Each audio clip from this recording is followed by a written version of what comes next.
Dobrý den, přátelé. I když si s námi počasí tento týden nepěkně pohrálo a zima se opět vrátila do zemí českých, neznamená to, že bychom měli čekat doma, až zase odkráčí. Naopak, je třeba k ní přistupovat pozitivně a náležitě si ji užít. Ostatně sníh horám sluší a městům jak by smet. Rozhodně víc než šedivá břečka. Takže vyrážíme ven. A kam konkrétně? Nejprve do Napajedel. Prohlédneme si tamní zámek a nádherné pohádkové kostýmy. Pak mám připravenou lahůdku pro všechny pány kluky. Ponoříme se do historie oblíbených Angličáků. Následně si na běžkách zajedeme do sousedního Polska. Start je v Machově, cíl v Karlově, kde to právě teď vypadá jako v Mrazíkově království. Další zastávkou budou ostravské Hračany, komplex vítkovických železáren, který se proměnil v centrum vzdělávání a kultury. Do světa techniky vede návštěvníky přes romány Žila Verna. Vyzkoušíme si taky plstění, středověkou techniku zpracování ovčí vlny. Znovu přichází do módy. A nakonec se v Žihobcích u Sušice vydáme po stopách Lamberků, šlechtického rodu, jemuž panství kdysi patřilo. Už téměř 250 let je dominantou jihomoravských Napajedel barokní zámek. Jako šlechtické sídlo sloužil až do druhé světové války, pak se jeho správy klasicky ujal stát. Přesto byl veřejnosti poprvé zpřístupněn teprve před 3 lety, po částečné rekonstrukci. Noví majitelé totiž památce postupně vracejí původní tvář. A i když opravy ještě neskončily, už teď tam na vás čeká spousta věcí, včetně pravidelných prohlídek a výstav. Ta současná se jmenuje Zpátky do pohádky.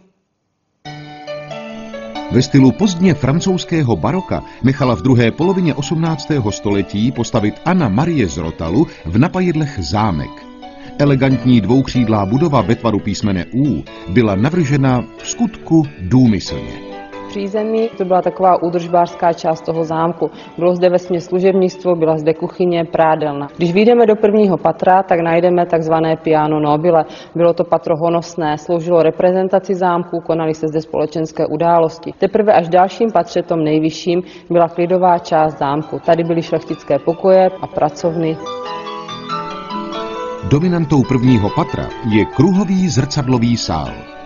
V něm majitelé zámku přijímali hosty.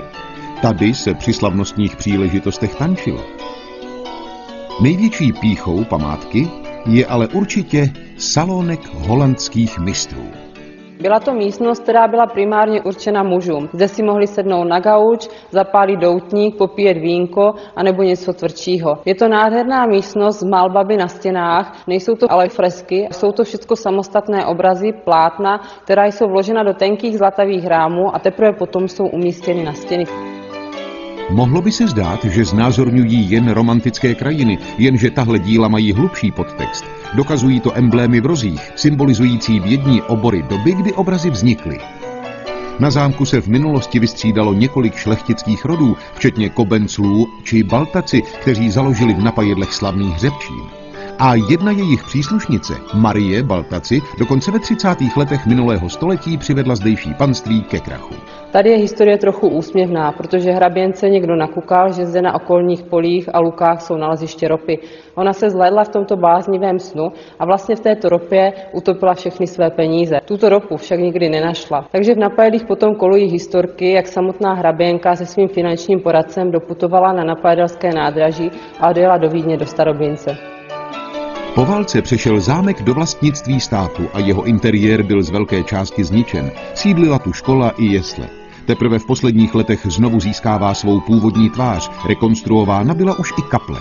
Je ve stylu novodobé gotiky. V minulých 80 letech tak vůbec nevypadala. Byla přepažena na 2 části. V té spodní bývala ředitelna internátu a potom v tom patře, které vlastně vzniklo tím přepažením, býval kabinet učitelů. V zámecké kapli se dochovala také oratoř, což bývalo místo, kde sedávala napajedelská šlechta.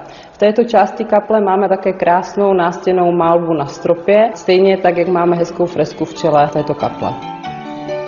Vrátit se do minulosti můžete nejen v historických prostorách, ale současně taky na výstavě kostýmů z filmových pohádek. Největší pozornost budí šaty z oblíbeného večerníčku o Krakonošovi. Ovšem nejvíc práce měly švadleny s těmi, které si zahrály v pohádce Ať přiletí Čáp královna. Šaty z této pohádky byly inspirovány rokokovou módou.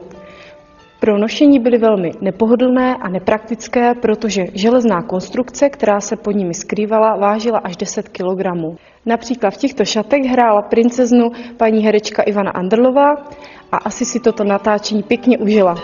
Nejstarší kostým pochází z roku 1969 a je ze slavného příběhu o Popelce. Naopak nejmladší jsme mohli vidět před pár lety v Kouzlech králů. Nechybí tu šaty Lotranda a Zubejdy, Anděla Páně či z pohádky o chytrém Honzovi výtvarníka Stanislava Holého.